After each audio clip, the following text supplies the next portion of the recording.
Hello, everyone, and a warm welcome to today's event featuring Rachel Radway. I'm Lee Mikovich, and I'll be your host and moderator. We are thrilled to see so many tuning in, and we're excited to get started.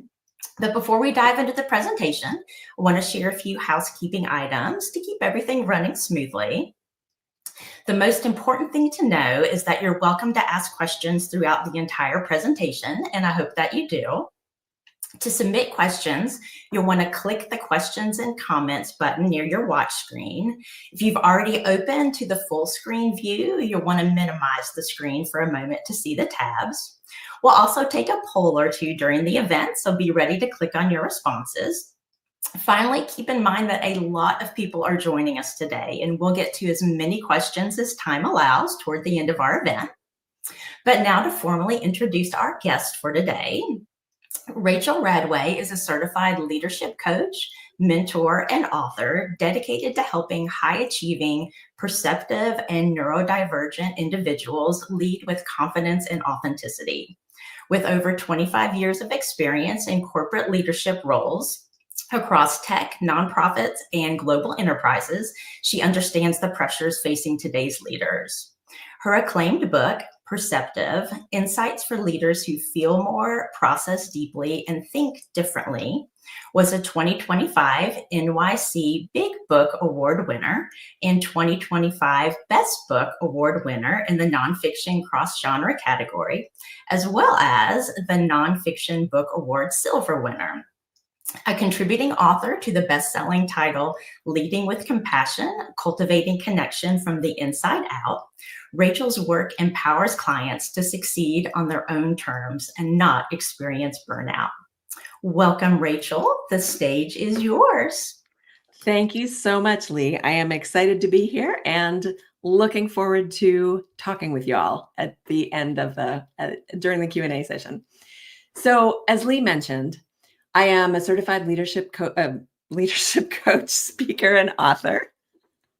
I had this down before the camera went on. And I help highly sensitive and neurodivergent clients lead with confidence, with clarity, and with authenticity, and without burning out, which is what brings us all here today, I think. So Lee gave you a little bit of my bio. I'm going to add some details. And I tell you these things not to boast, but to share a little bit of the other side of the story. So I graduated with honors from top schools, high school and college. I spent more than 25 years in leadership roles in the corporate world and served as a nonprofit board chair. I've lived in 9 countries and I've studied 9 languages, although I'm embarrassed to admit I really don't speak any of them. And I wrote and published a book that's won a few awards. Sounds like the picture of success, right? And behind the scenes, not so much. I spent decades what I call faking it. And when I say that, I don't mean taking credit for things that I didn't do.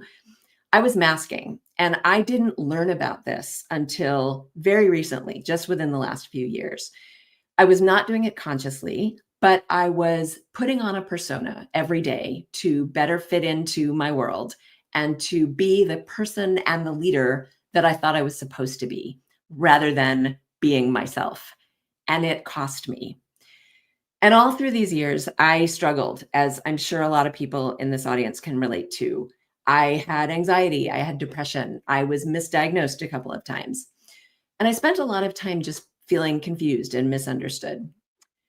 In 2014, I was the director of a global team at a Fortune 500, and I didn't really know what was happening to me. I didn't have the language for it, but I ended up being so burned out that I had to quit my job, sell my home, and move to rural Peru to find the time and the space that I needed to start my recovery journey.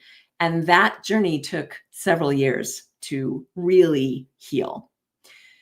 In 2022, I was back in the United States. I was working in tech again, and a variety of events led me to seek an ADHD diagnosis, which was confirmed. It surprised me a little bit. Some pieces of it felt right and some pieces didn't. And later that same year, I went to see another doctor just to see if I could get a little bit more explanation. And he promptly told me, after I had filled out a questionnaire, and then we spent 5 minutes on the phone. And because I had not been hyperactive as a child, and because I had done well in school, he told me there was no possible way that I could have ADHD. So I was dismissed. And unfortunately, that tells us a lot about the state of the medical profession and their understanding of neurodivergence today, still in 2025. Then last year, as I was researching for and writing my book, Perceptive, I learned a number of things that pretty much turned my world upside down. One of them was that in addition to my ADHD, I also have some autistic traits. And the ADHD and the autism together form what is now known as ADHD. It's a little bit confusing because those traits, although they can co-occur quite frequently, they can conflict with each other. And I have some funny stories about that maybe we'll get to later. But the whole thing really started explaining some patterns that I had struggled with in my life around jobs and around relationships and other things. And it just explained a lot to me. I also learned some things about hormones and the reason that so many women in particular in midlife and later are learning that they have neurodivergent diagnoses is because of the drop in estrogen that happens in perimenopause and menopause. So there was a whole world that opened up to me when I was doing this research.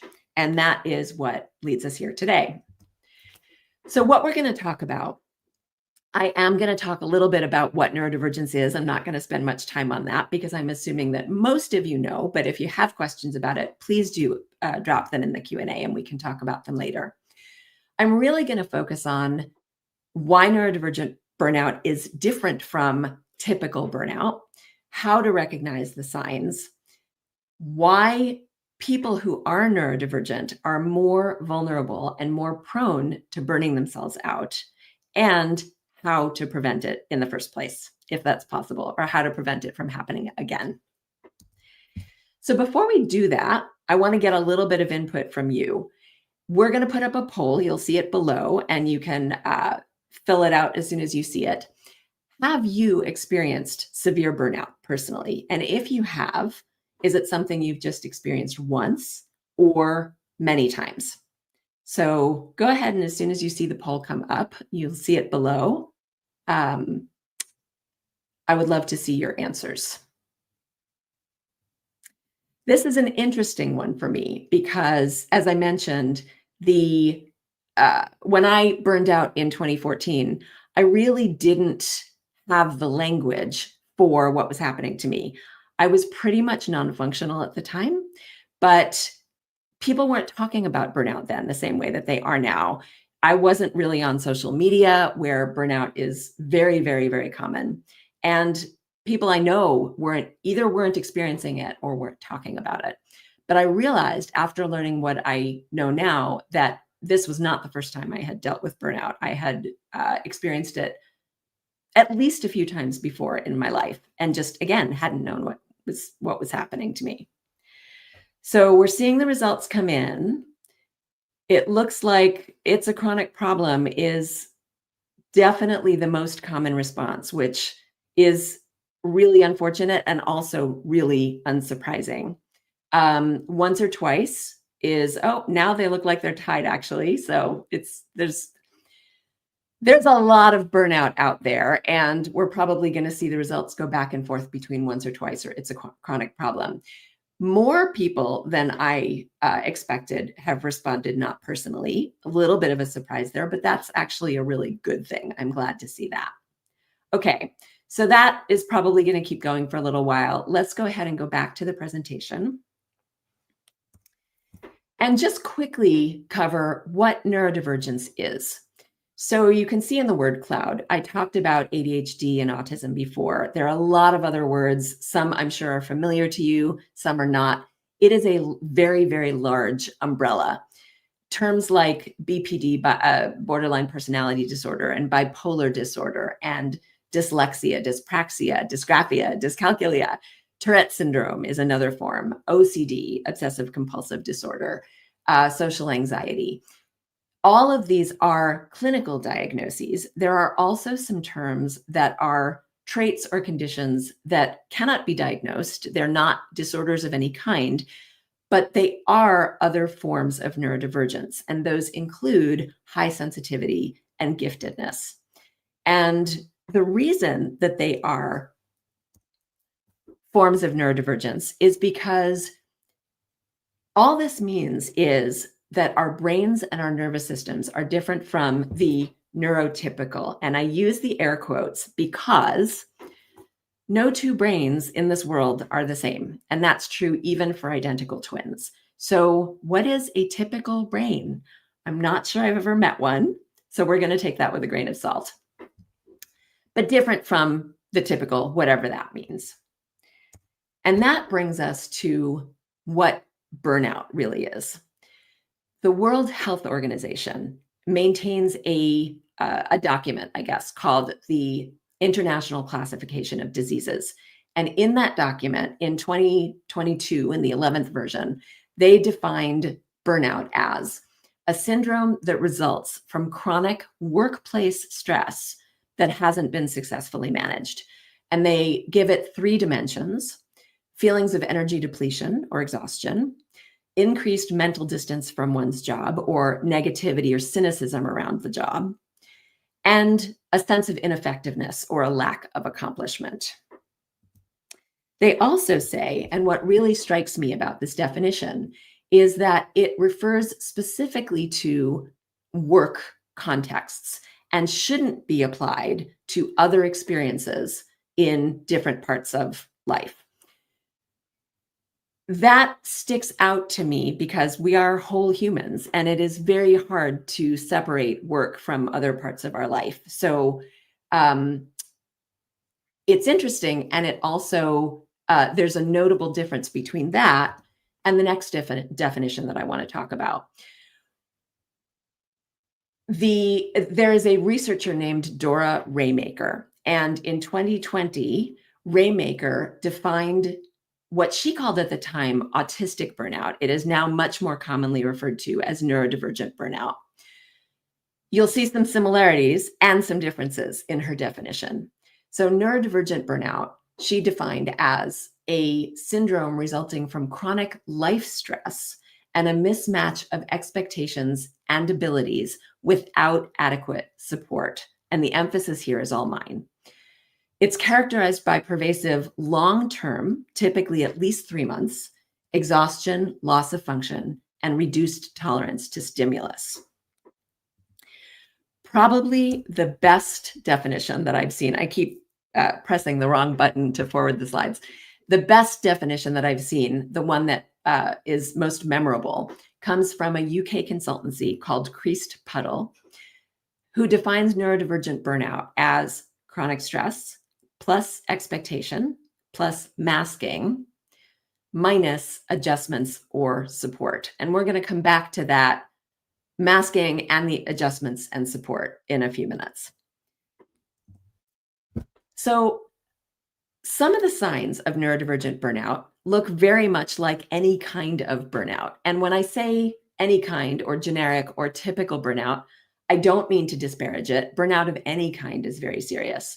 That said, neurodivergent burnout goes deeper, can be chronic, and as you just saw in the other definition, can be long-term. And it is very difficult to recover from if you're not really changing the way you live your life.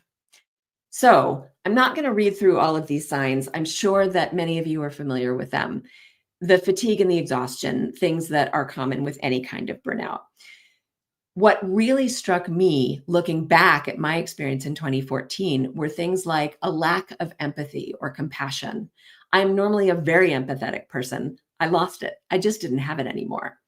Loss of sense of humor. I used to laugh all the time. I was no longer laughing. Nothing was funny. Atypical or frequent bad moods, irritability, cynicism. Then we get into some more serious issues like more increased meltdowns or shutdowns, increased executive function challenges, which is something that a lot of us struggle with every day. They can get even worse in burnout. Some people struggle with basic hygiene, with getting up in the morning or taking showers or getting dressed. It is a really, really serious occurrence. One of the things to keep in mind in terms of the signs of neurodivergent burnout is that they can differ from person to person, and even for the same person, they can differ from instance to instance. So the burnout that I experienced in college looked very different from the burnout that I experienced in 2014. And that can make it a little bit harder to really recognize when it's happening to you. Why neurodivergent folks burn ourselves out. So I've got a couple of slides on this. I know they're content heavy. This is one of the parts that I really want you to take in because, again, it comes back to self-awareness and making changes in the way we operate day to day. That is really what's going to prevent this from happening. Neurodivergent brains are running a more complex operating system in environments that aren't designed for them. And I'm going to keep this fairly high level because, again, there are a lot of them. Higher baseline load. So we are constantly processing more sensory, emotional, and cognitive data and processing it more deeply than, again, with my air quotes, neurotypical brains. Masking. Continuously monitoring yourself is like running a second operating system. You are questioning everything in the background, and that takes another load. Sensory stress. So in everyday environments, a lot of us struggle with sound or lighting or temperature or other sensory stimuli. That creates micro stressors that accumulate and add to the load that we're bearing. And deep emotional processing. So intense empathy and slower emotional recovery, which I think a lot of us can probably identify with, increases strain. More of why we burn ourselves out. Executive function mismatch. So we tend to have a lot of context switching, especially in our work today. Starting tasks, switching tasks, prioritizing tasks, and all of the time demands repeatedly activate stress. Values misalignment is something that I hear all of the time from my clients and is something that I recognize clearly from my own work history. There is often a misalignment between our core values and the values professed or acted out by the companies that we work for. On top of that, unclear expectations can drain energy. General workplace misfit. So a lot of the neurodivergent folks that I talk to and work with cannot stand small talk, cannot stand workplace politics. The concept of personal agendas is often foreign to us. And all of these things are factors that we often deal with every day when we are in a workplace that's more than just ourselves. And then typically we are highly conscientious and have a deep, deep sense of responsibility. We often talk about giving 150% of ourselves. And when we do that, it leaves us very little time to replenish, recharge, recover our energy. So each of these 8 points, and there are more, these are just the core ones, creates friction and depletes our reserves. And we tend to take care of a lot of people around us and a lot of things around us and not leave time and room for ourselves. The bottom line is that burnout comes from chronically overexerting ourselves in systems and environments that do not match the way we're wired. It is not personal failure. That said, it is self-awareness that is going to make the difference. So self-care is something that I want to talk about for a bit here. Self-care can help us prevent burning out. That can be used as a throwaway. I've heard doctors recommend self-care for people who are a little bit fatigued. Bubble baths are lovely and spa days are wonderful and luxe vacations are terrific if they work for you. I don't knock any of those things. I love all of those things and they're all important. I want to go to a more basic definition of self-care and redefine it as truly listening to and addressing all of your needs as a whole human being. That includes your physical needs, the needs of your body, of your brain, the needs of your soul, and the needs of your spirit. And that's what we're going to talk about in the next few slides. You're going to see some things here that may not surprise you. What is really important is that we know these things intellectually, and yet they are things that I talk to my clients about every single day. Because of all of the things that I just showed on the key drivers slides, we tend to ignore a lot of these things, and they are the things that really make a difference. Not surprising, sleep. You need more sleep because your brain is processing so much more than other brains and processing it so deeply. And because we are just constantly going, we need more sleep. It isn't just 8 hours. It's whatever really refreshes and replenishes you. Now, not surprisingly, a lot of neurodivergent folks have challenges with sleep for a lot of reasons. So I'm just going to really quickly go through some tips that I have. And if you have any questions on these, we can talk about them in the Q&A. Lighting. Avoid blue light. Avoid electronics that have blue light. Try to use lower light temperature lights an hour or two before bedtime. That includes red, yellow, and orange light. Try to darken your room. Many of us are very sensitive to any kind of light slipping in through the cracks. So blackout curtains, shades, double layers are great. Whatever works for you is really important to invest in. Pink noise. So there's a lot of research now. It's not just white noise for masking sounds. I know that I can't sleep when the room is entirely silent, because then if the tiniest noise happens, I will immediately wake up. Pink noise is now being recognized as really good for promoting sleep. Green noise is good for calm. And then there's white noise, which masks. So might be something to look into if you struggle with noises at night while you're trying to sleep. Foods, I could go off on this. I'm going to talk about food again in a minute, but get to know the foods that do and don't agree with you. And things like spicy, sugary, highly processed foods, foods that are high on the glycemic index, they are shown to affect our digestive systems more strongly and can keep us awake if we eat them later in the day. So again, just learn what works for you and try to limit the things that don't. And that can include alcohol and other things that our systems just have a little more challenge with. Neurodivergent brains can often be on replay. We ruminate, we perseverate, we replay conversations over and over in our heads. Keep a small notebook and pen or pencil by your bed. And I don't mean a phone. I specifically mean something that you can manually write with. Getting those thoughts out of our head and onto the paper can make a huge difference in helping us get to sleep more quickly. I'm not going to go into detail about the cognitive shuffle or yoga nidra. You can Google each of them and find zillions of results. They are each activities that you can try to relax your brain and your body. Yoga nidra is like a guided meditation. It's a body scan that helps you relax. And the cognitive shuffle is sort of an alternative to counting sheep that helps get away from focus on one particular object. And there's even an app, of course, that you can try for this.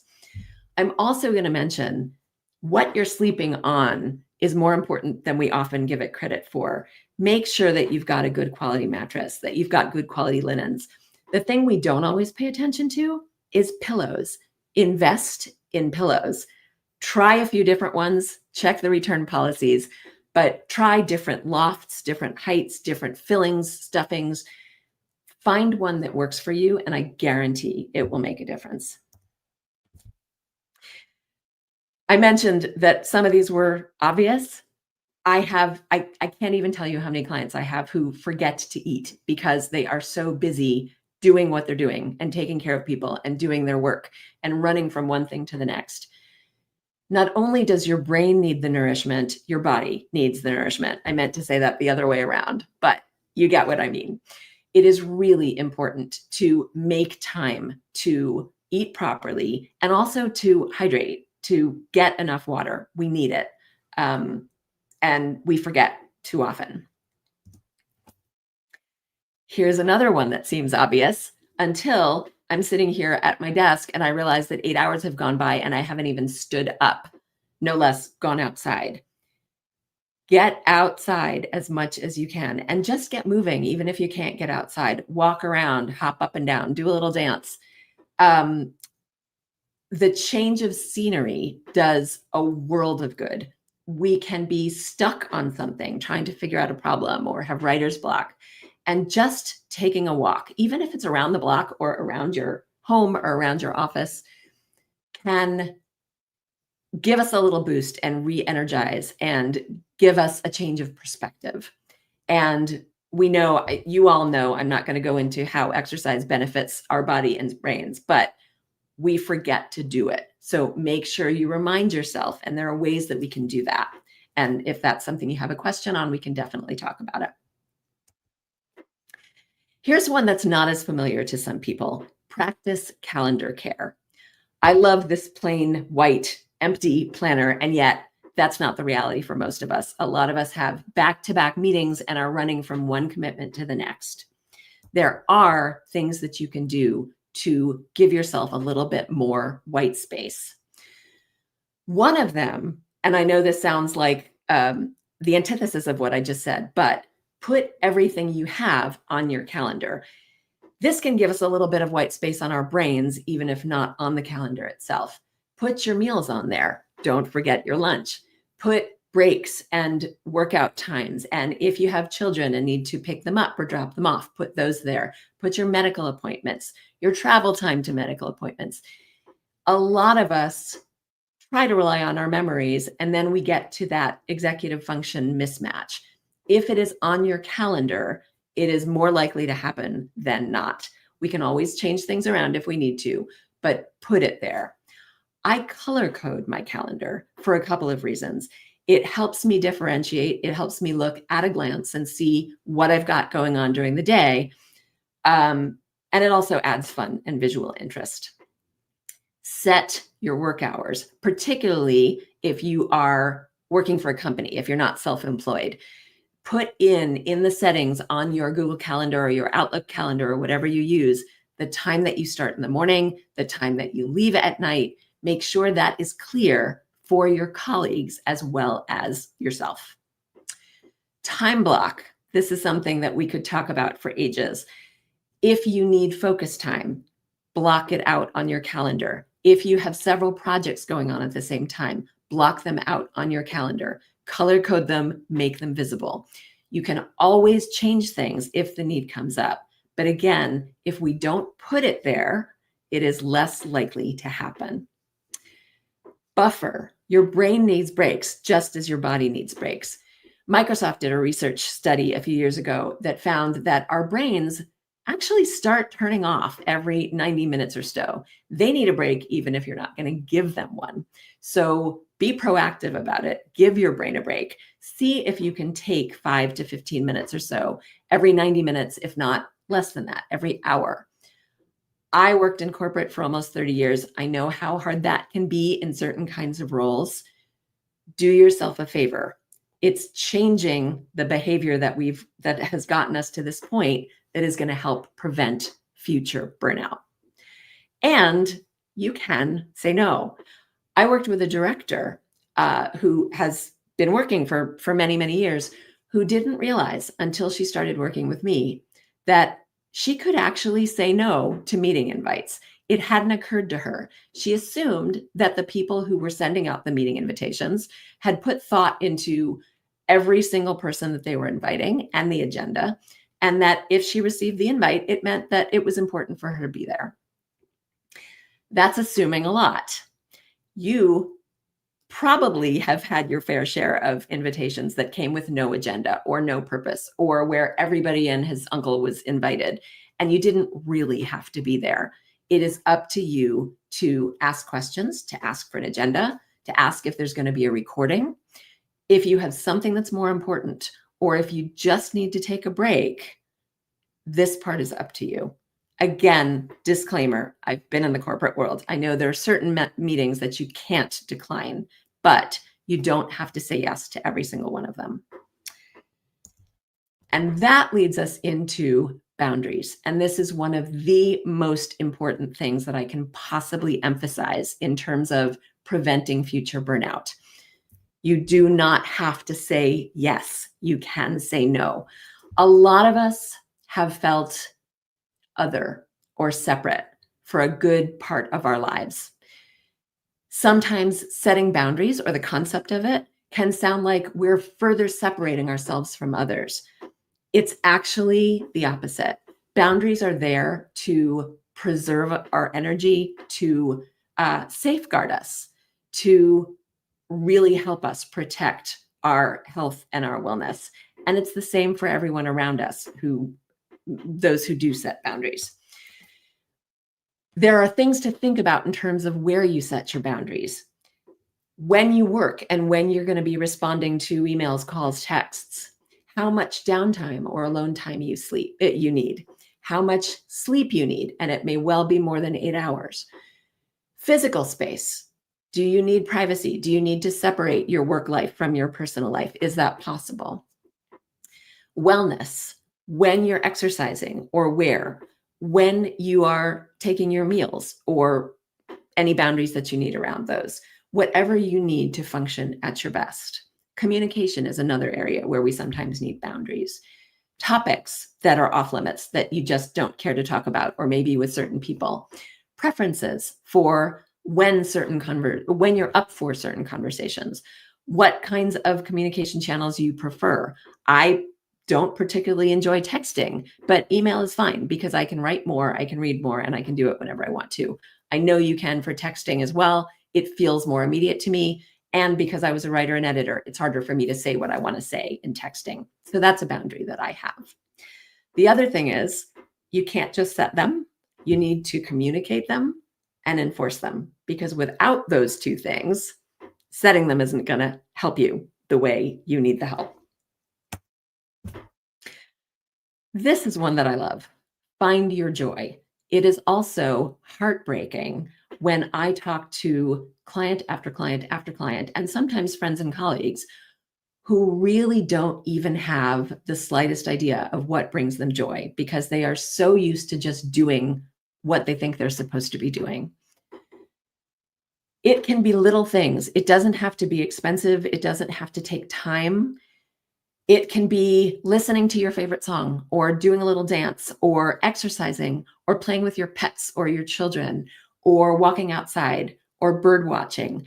There is an endless list of things that can bring us joy. What is incredibly important is that you find a few of those things that do it for you, and you bring them into your day regularly and into your week. Sometimes I recommend to people that they find a video clip of their favorite comedian or anything else that makes them laugh, and keep it handy on their computer so that they can go to it when they just need a quick laugh. I have a client who keeps a little sketch pad on the corner of her desk, and she just doodles when she needs to get out of her head for a minute. Whatever it is that brings you joy, make sure that you are bringing more of that into your life. And that is going to go a huge distance in helping you prevent burnout or burning out again. Ask for what you want and need. I can't see your hands if you were to raise them. I'm guessing that if I asked people here how many have difficulty asking for help, I would probably see a fair number of hands. Mine goes up instantaneously. It took me until basically this age to learn that I really needed to be able to ask for what I need. And that can include personal things. It can include accommodations at work. I want to go back to that slide. I won't physically, but if you remember the definition of neurodivergent burnout, a big part of it had to do with not getting accommodation and adjustments and support. We need to be able to ask for these things. It doesn't mean you're weak. It doesn't mean that you're not independent. It doesn't mean that you're not smart or resourceful. We all need help. We can't do any of this alone. So Practice in small ways if this is something that's hard for you. Find little things that you can ask. People generally really enjoy helping when it's not a huge imposition on them and it's something that they can do easily. Give people that opportunity to feel good and ask for little things, and that will build up the practice so that when you need bigger things, it doesn't feel like such a big lift. And find your community. I mentioned before that I have lived in 9 different countries. I've also lived in 8 different states in the US and lots of towns and cities within both of those. It is very hard when you've moved that often to find a local community. I have a great community digitally, which I am very, very grateful for. And yet sometimes I just want to have a bunch of people that I can call and go out to lunch with or, meet for coffee. The world today is more uncertain, more complex, more divisive than it ever has been before. And we are dealing with a lot. Finding your community is more important than I ever imagined when I was in my teens, 20s, 30s. If you haven't done this, and it can be online if that works for you, but find your people. They are the ones who are going to support you through the hardest times. And when you are verging on burnout, they are the ones who are the most likely to notice the signs and to be honest with you. So I come back to self-care prevents burnout. Show yourself the empathy and the compassion that you probably show all of the other people around you. This is something that can be so hard for us. There is a reason why airlines and flight attendants talk about putting your own oxygen mask on before you put it on the people who are traveling with you. When you don't put your own oxygen mask on, when you don't support yourself and make the changes in your life that you need to support yourself in the environment that wasn't designed for us, you are not going to be able to be there for the other people that you are used to supporting. So if nothing else from this entire presentation sticks with you, I hope that the redefining self-care part really, really sticks. Change the behaviors that have gotten you to this point, and you will change the behaviors that lead to burnout, and you will ultimately prevent it. So one more poll question today to finish off this talk before we get into the Q&A. I'm curious, what small step will you take today to prevent burning out? Again, if you have experienced it before, or prevent it happening the first time. Will you block out meals and breaks and exercise and other things on your calendar? Will you say no to one thing that you really don't want to do that you either said yes to or were tempted to say yes to? Will you make a list of where you need boundaries in your life and work? How about going to bed earlier or waking up later to give yourself more time to sleep for the next week? And anything else, feel free to share in the chat, and go ahead and take the poll question that should be appearing below you, below the screen at some point soon. There it is. It's coming up now. So you should be okay. So we're already seeing lots of different answers this time.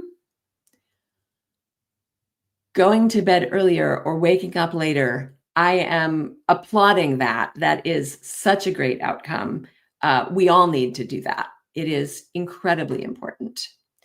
Also seeing a lot of responses for blocking out things on my calendar and saying no to one thing that I said yes to. Love it. I'm curious to see what comes up for this something else. If anyone wants to share that in the chat, please do. Looks like boundaries may not be such a big deal for this group. Good. So you have your boundaries in place. I'm glad to see that. But calendar blocking, calendar care is now coming out on top. And we still have a strong showing for going to bed earlier or waking up later and giving ourselves more sleep. We can go ahead and return to the slides now. We are ready for our Q&A, and I am just going to leave my contact information up there. The QR code on the left basically will give you the same information that's on the right. I just wanted to provide some options. So, oh, sorry. Can we get that slide back up there? I was seeing the slide move forward thing. I'm going to take my fingers off the screen. And I look forward to hearing your questions. Hi, thank you so much. We have lots of questions today. Awesome. Let me actually start off with one. You mentioned boundaries a minute ago, and in the poll, but a boundary question just came up. How do you handle people who cross boundaries even after you've clearly set them? And how about communication? I prefer clear, direct, and honest communication, but sometimes people take that the wrong way, assign another meaning to it. It's exhausting and maddening. It is exhausting and maddening. And thank you for that question. And I empathize deeply, as I'm sure that a lot of members of the audience can. This is a really tough one. And there are some dependencies, of course. It depends on who you're talking about specifically. You might want to handle things differently with a boss, for example, than you would with a family member or a friend. The thing that is the most important is to be true to you and to your needs. Be authentic to yourself. Take a breath, take a pause, and see if you can say what you have already said in slightly different words. Say it slowly, say it thoughtfully and intentionally. And you can even be honest and say, look, I'm not sure how many other ways I can say this. This is something that is really, really important to me. This is something I need for my mental health, for my sanity, for my wellness and well-being. Whatever it is that resonates with you, you can use those words. And be direct. That is, a lot of us really struggle with indirect communication. Clear is kind. I was going to say clarity is kindness. Stick to what works for you. If the other person is not willing to hear what it is that you have to say, you have a few options. One of them is figure out how to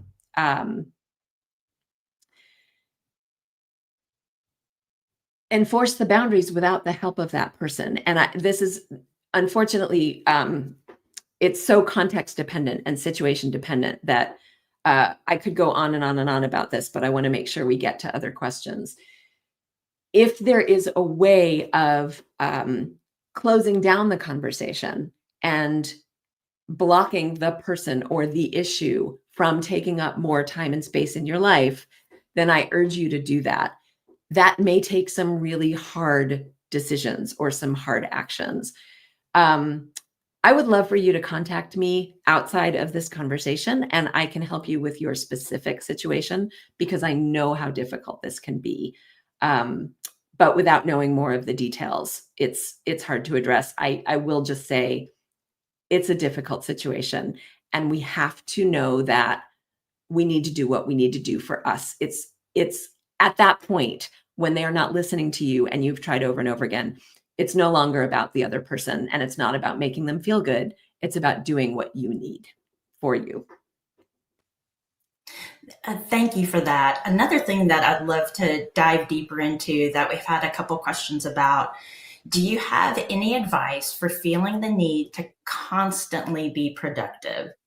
When I try to let myself rest, I feel guilty, as in I should be doing the laundry instead, or I should be using this time to finish something for work. It constantly contributes to the burnout and it feels never ending. That is a wonderful question. And I would bet that a lot of people have experienced that or have that same question.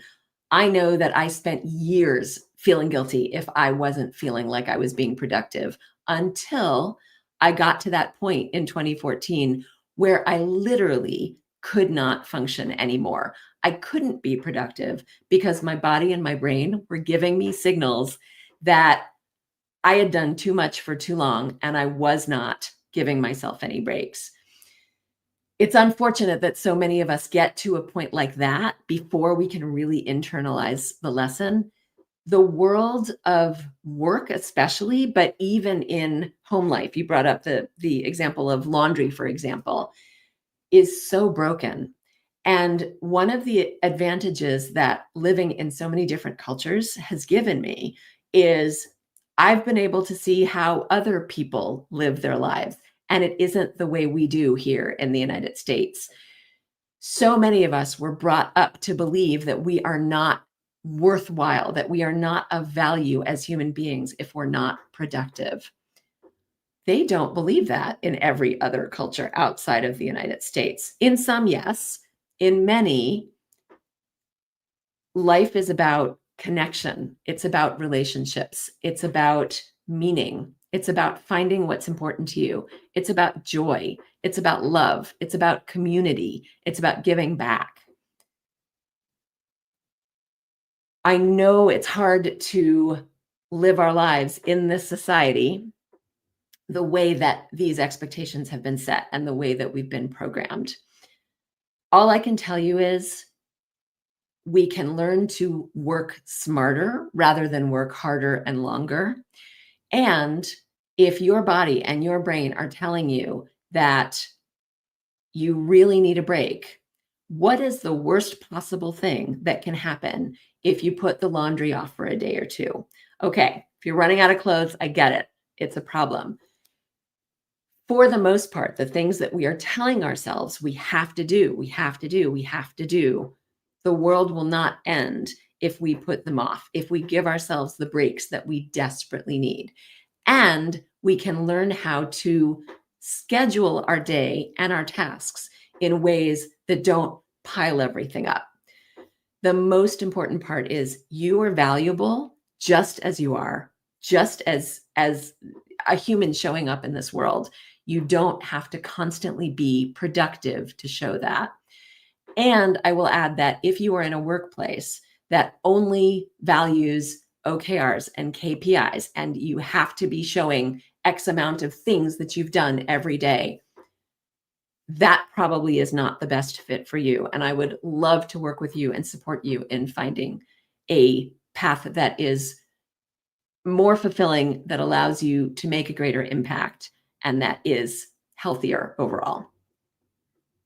Lots I could say on that topic, but Lee, let's, I'm sure there are more questions. There are, and there are several questions about a diagnosis. If someone wants to pursue official documentation or a diagnosis of neurodivergence or burnout, what kind of medical professional would they go to? And does that change if they're trying to get support for neurodivergent burnout specifically? I am so glad you asked this question, and I'm afraid you're not going to be particularly happy with my answer. So, a couple of things to note. Burnout is not a medical diagnosis at the moment. It is not something that shows up in the DSM, the diagnostic manual that doctors use to diagnose illnesses. The reference that I made before to the World Health Organization document is the International Classification of Diseases. It does not map to the diagnostic manual. So, although some doctors will recognize and tell you that you have burnout, it is not an official diagnosis.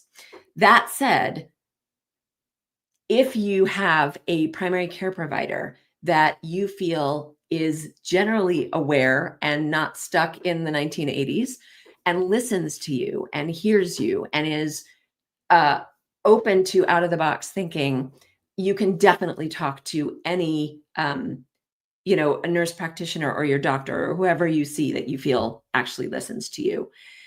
Neurodivergence also is not a diagnosis by itself. It is more a concept and identity. The different forms of neurodivergence that are diagnoses include ADHD, autism, dyslexia, some of the other things that I mentioned before. That is different from you can't get diagnosed as neurodivergent. So I wanted to mention that specifically. And then in terms of getting treatment for burnout or for neurodivergent burnout, That's going to be the tricky part. Some workplaces might accept a note from your doctor saying that you have burnout. You may or may not want your doctor to say neurodivergent burnout, and your doctor may or may not understand the nuances and the difference between neurodivergent burnout and regular generic burnout. Some things to think about are how open and supportive is your boss, your HR person, your workplace in general. Whether or not to disclose as someone who is neurodivergent in the workplace is a very, very, very controversial topic all on its own. And there are a huge number, I talk about this in the book, there are a huge number of questions to ask yourself before you decide whether or not that's something you want to do. Getting a diagnosis of ADHD, of autism, of dyslexia, of any of these other things can be difficult on its own for a whole host of reasons. And as I mentioned before in my story about the second doctor that I talked to about my ADHD, it's not always easy to find someone who can do it, and it can take a very long time. The most important treatment that you can give yourself for burnout, and especially for neurodivergent burnout, is taking some time off if possible. Now, sometimes this can fall under family and medical leave or other leave acts that your company may offer. And to do that, you may need to talk with your boss and your HR person. In that case, it is probably going to be most helpful to get some kind of note from your doctor. I would talk with HR first if you trust them and feel safe talking with them, and find out what the requirements are to take some sort of sabbatical or leave. Unfortunately, not every workplace is understanding or welcoming, and your workplace needs to meet certain requirements to necessarily use those, to comply with those laws. So companies that are under a certain size, for example, don't have to comply with some of the federal leave statutes. All that is to say, it's a really complicated question. Please feel free to reach out to me privately, and I would be happy to talk with you about this. And I'm probably going to say that for a lot because this is such a complex topic that goes so deeply in so many different areas, and so much of it is situation or context dependent. So thank you for asking the question, and I really hope that you take care of yourself. And Lee, happy to answer more questions. Sure. So going a step further from your coaching, have you suggested that people mention to coworkers or managers that they are neurodiverse? And if so, what kinds of reactions are they getting? And what if in this conversation you don't have a formal diagnosis of ADHD or autism or what have you, but you know that you think differently and have those features? So another great question. I knew there would be many of these. The first thing is, for anyone who is not already aware, within the neurodivergent community, self-diagnosis is equally valid. It is just as valid as getting a diagnosis from a healthcare professional. And again, as I just mentioned, it can be a long, drawn out, expensive, complicated process to get an actual diagnosis. That said, do I advise my clients to disclose in the workplace? I don't have any rules about this. Every client is different. Every client has a different situation. Every client has a different boss. Every client has a different HR team, a different sized company, a different culture that is more or less welcoming. I just heard from a client 2 days ago, literally, that she asked her boss to take one of the 2 mental health days that everyone in her organization was automatically entitled to. She did not explain anything. She just said, I need a mental health day. She was very conscientious about her obligations and told him, the status of all her work. And he told her that he was not allowing anyone to take any time between now and the end of the year. I was appalled at that reaction. And unfortunately, they are a very small organization. I don't even know whether they have a dedicated HR person or team. That's one of the questions that I've asked her, and I'm waiting to hear back. The reactions that you can receive will range from complete acceptance and acknowledgement and support to something similar to what I just described. Nope, sorry, you can't take any time off between now and the end of the year. We've got to deal with our clients over the holidays. I keep hoping that we're not going to see those kinds of reactions, and then they keep coming. The world of work is broken, and there is not nearly enough awareness of neurodivergence and of all of the conditions that fit under it, and of what that means, and of what that can look like. And whether you choose to disclose or not depends on, first and foremost, how safe you feel in the environment that you're in. Do you trust your manager? Do you have a good rapport with this person? Do you trust your HR representative? Do you have a good rapport with them? Have you seen other people in your work environment ask for various kinds of accommodations? If so, what kinds of reactions have they received? Because that might be a good indicator of what you will face. I have been in environments that have been very welcome and open. I have been in environments that were just the opposite. There are things that we could talk about in terms of how to find a different environment when you are looking for your next role that is going to be more welcoming. And there are even agencies now that are helping with this, at least a little bit. But whether you do it now or not really depends on a lot of questions that are going to be very, very specific to you, your situation, your boss, and your workplace. And again, please feel free to reach out to me privately, directly, and I'd be happy to talk with you about your situation and what might make sense for you. Again, it's really about your sense of safety in the situation that you're in. Okay, excuse me. So one final question to wrap up, kind of a two-parter in terms of support. How do you recommend that a boss help a neurodivergent employee who they know is burnt out, and yet they know this person is resistant to help? They're so conscientious. They have challenges with perfectionism, creating balance, and asking for help to share the load. And then second part of that, what about support for a family member, a spouse, brother, sister, friend? Thank you for asking this question. This is something that is very, very, it's all tricky. I think I've said that too in my answer to every single question. It's all complicated. The situations of being a manager and talking to someone on your team and talking with someone in your family are a little bit different, but the similarities are you are likely dealing with someone who is a perfectionist, who has very high standards, who holds themselves to very high standards, who is highly conscientious and highly responsible and doesn't want to feel like they're letting other people down.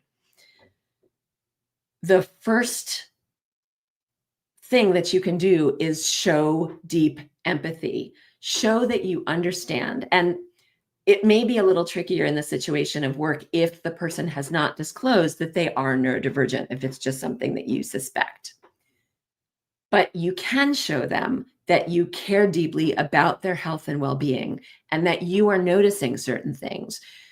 Talk about what you are seeing and what you are noticing that has changed in them. So when I talked about my experience before, looking back, I had become a lot more cynical. I had lost my empathy. I wasn't laughing anymore. I'd lost my sense of humor. I was going through the motions. That behavior was visible to some people around me, and yet none of them really cared enough to raise it with me, which is unfortunate. I love that you care and that you want to help your team member, And depending on how much they have shared with you, it's really going to be about showing them what you've noticed and how much you care, and encouraging them to take time off, to maybe you can work with them to decrease their workload for a certain period of time. Maybe you can reassign some things, but do it in a way that shows them that you are not doing this to punish them, to penalize them because you don't think they're capable, but for their own health and wellness, so that they don't burn out or burn out even further. Similarly, with a family member, just show them how much you care and what you've been noticing and the behaviors that strike you as a little bit different, and how concerned you are for them. You can even say, I've been researching this, and this is what can happen during burnout, and I'm seeing this in you, and I'm really worried about you, and I want you to take care about yourself. Don't worry about me. Don't worry about your other obligations. We will come together and help you figure out a way to manage all of this. And there are a lot of different ways that you can do that. Again, context dependent heavily, but I hope that helps for at least a start. Thank you. I can't believe the hour's up already. Thank you so much, Rachel, for joining us. It's been a pleasure to dive into what neurodivergence really is, and ways to mitigate burnout for those of us who are more vulnerable to it. And a big thanks to all of you tuning in today. I'm Lee Mikovich, and I hope you have a wonderful afternoon.